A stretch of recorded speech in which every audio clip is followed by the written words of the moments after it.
Hi friends, எல்லாரும் எப்படி இருக்கீங்க? நல்லா இருக்கீங்களா? இன்னைக்கு கடையில் போய் காய் வாங்கிட்டு வர சொன்னாங்க. காய் வாங்கிட்டு வரும்போது அவங்க முருங்கைக்கீரை இருந்துன்னு வாங்கிட்டு வந்தாங்க. முருங்கைக்கீரையில வந்து பொரியல் செய்யலாம், சாம்பார் செய்யலாம், அப்புறமாட்டு வந்து நம்ம குழம்பு செய்யலாம், காரக்குழம்பு, சட்னி செய்யலாம், இட்லிக்கு, தோசைக்கு. அப்புறமா வந்து நிறைய வெரைட்டியாக பண்ணலாங்க. பொரியல் செய்யலாம், எல்லாமே பண்ணலாம். ரொம்ப டேஸ்ட்டாக இருக்கும். இன்னைக்கு முருங்கைக்கீரையை போட்டு உங்களுக்கு என்ன செய்யணும்? முருங்கைக்கீரை சூப் பண்ணு. முருங்கைக்கீரை சூப் பண்ணவா? அந்த சரி, ஓகேங்க. முருங்கைக்கீரை வச்சு இன்னைக்கு சூப் பண்ண போகிறாங்க.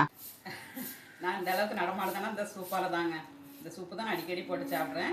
இதால் தான் எனக்கு பாதத்தில் வந்து எரிச்சல், வலி எல்லாமே இந்த சூப்பில் தான் போச்சு. அதனால் அடிக்கடி நான் போட்டு சாப்பிடுவேன். நீங்களும் சாப்பிடுங்க, ஆரோக்கியமாக இருங்க.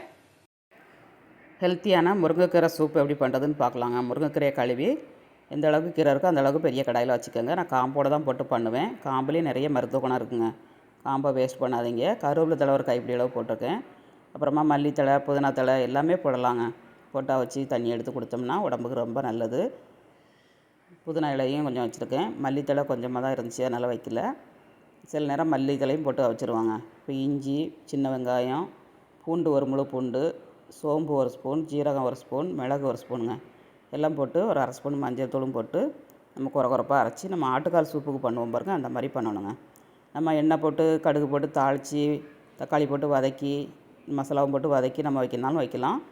நான் அடிக்கடி செய்கிறதுனால நான் இப்படி தான் செய்வேங்க. டேஸ்ட்லாம் பண்ண மாட்டேன். ஏதோ அந்த சாரை நம்ம குடிக்கணுங்க, அவ்வளோ நல்லதுங்க. எனக்கு ரொம்ப நான் 7 வருஷமாக நான் மருந்து மாத்திரை வாங்கி சாப்பிட்டேன். எனக்கு கேட்கவே இல்லை.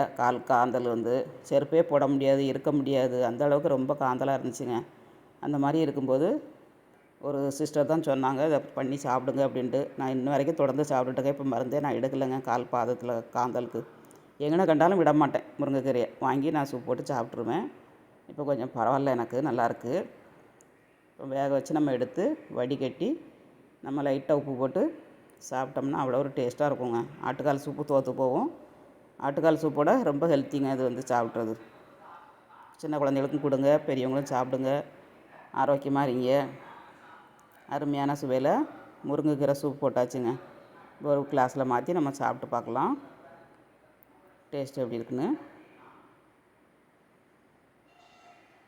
சூப்பருங்க. ஆட்டுக்கால் சூப்பு, ஃப்ரூட் சூப்லாம் போட்டு கொடுக்கறதோட இந்த மாதிரி சூப் போட்டு கொடுத்து பாருங்க. சூப்பராக இருக்கும் டேஸ்ட்டும். அதே மாதிரி ரொம்ப நல்லதும் கூட உடம்புக்கு. அவ்வளோ ஆரோக்கியம் இருக்குது இந்த முருங்கைக்கீரை சூப்பில். ட்ரை பண்ணி பாருங்கள். இருந்தால் லைக் பண்ணுங்கள், சாப்பிட்டு பார்க்கலாம்.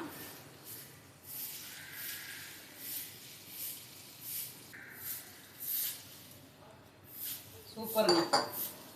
மீண்டும் நெக்ஸ்ட் வீடியோவில் சந்திப்போம். பாய்.